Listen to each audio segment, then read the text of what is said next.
Shalom, just to be real quick. First and foremost, want to give all praise, honor, and glory to Yahweh, Ba'ashem Yahushua, Ba'ashem Rakakadash. Double honors and salutations to the apostles and elders of Great Millstone. Shalom to the hopeful elect. Shalom to you, Akim, and you, Akwath, also your children that believe on this word. Shalom to the speckled bird that scattered around the four corners of the globe. It's your brother Kalakar of GMS Northwest coming back at you with a quick one. First bird flu death reported in the U.S. according to the CDC. Now we, as of late, you've been hearing about this going around. This bird flu, this HN51, somewhere around that. The U.S. has recorded its first death of a person infected with the bird flu. The patient was a resident of Southwest Louisiana who was hospitalized last month with the first known severe case of bird flu in the country. On Monday, the Louisiana Department of Health said the person had died from the illness, but shared a few other details because of patient privacy. The patient was 65 and had underlying medical conditions. Hey, what does this sound like? It sounds like 2019 all over again. I hope people are starting to realize that the jokes is on the people, man. They're going to continue to bring this stuff out. And, the people they're not going for it this time. You know, there's a big pushback on masks and, lockdowns and all this. So, and they already made laws on if you don't follow the laws of follow their laws, you're going to be put to death. It says the patient contracted the illness after being exposed to a combination of non-commercial backyard flock and wild birds, according to the new release. An extensive public health investigation did not turn up any other cases of H5N1 and a person or evidence to human spread.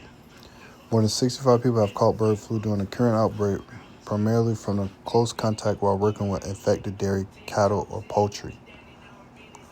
While these cases have largely led to mild illness, historically other strains of bird flu have proved quite deadly in humans.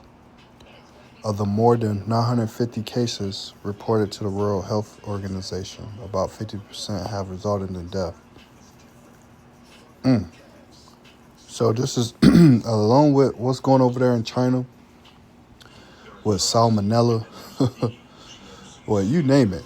These pestilences running rampant. And not only that, I believe, if I'm not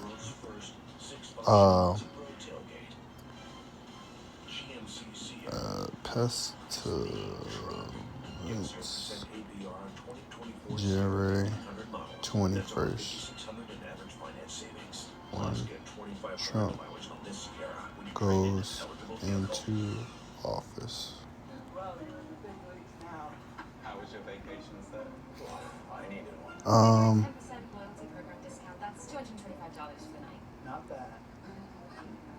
$155 for the night. Hold up. How? It's easy. Salakia. I forget who was pestilence January 21st. Something. Hotel Trivago.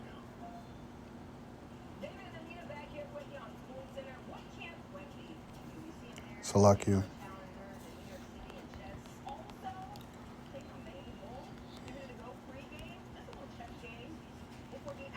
Disease.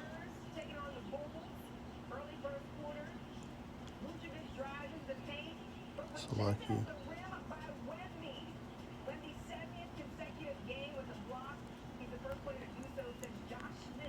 Trump in office. That should do it.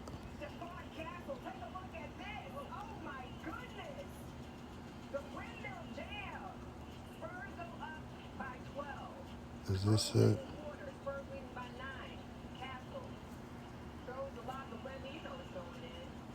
10 health issues to watching affirmations, propitiations, deja vu.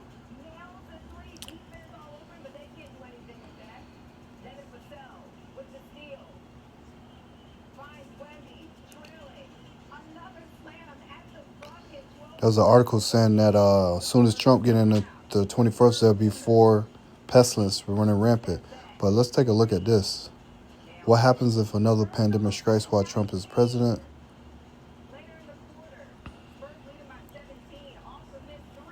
You know, because this is all playing out again.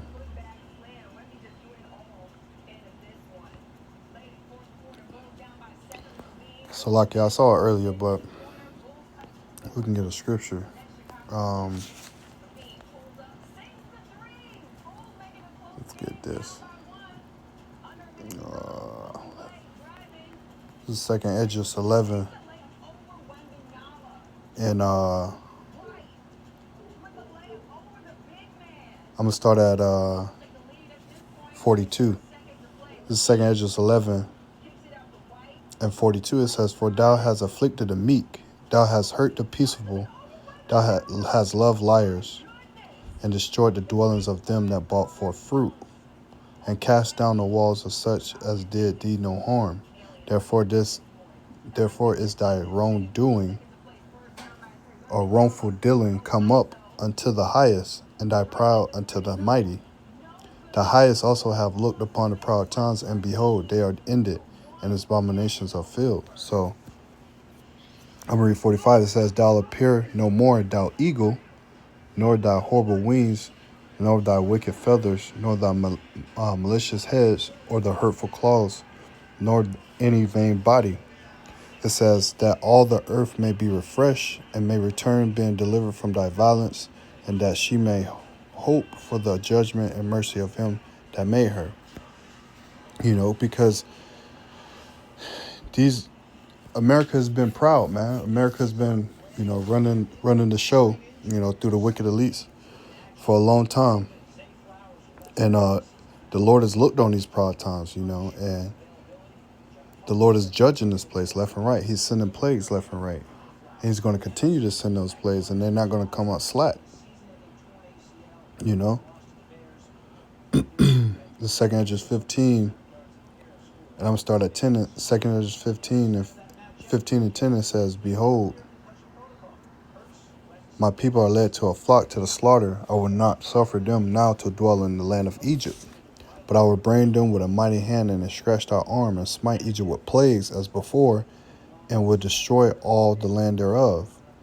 Egypt shall mourn, and the foundations of it shall be smitten with the plagues and punishment that the Most High shall bring upon it." And the Lord is bringing this punishment. He's bringing these plagues, and these plagues are not going slack. Egypt. This is spiritual Egypt. How do you know this is spiritual Egypt? Let's go to Revelation 11. Revelation 11 and 8. It says, "And their dead bodies shall lie on the street, that great city which is spiritually called Sodom, and Egypt, which is spiritually called Sodom and Egypt." To let you know, it's not talking about ancient Egypt. This place is spiritually this, where also our Lord was crucified, where his image was crucified. "And they of the people and kindreds and tongues and nations shall see their dead bodies 3 days and a half, and shall not suffer their dead bodies to be put in the grave."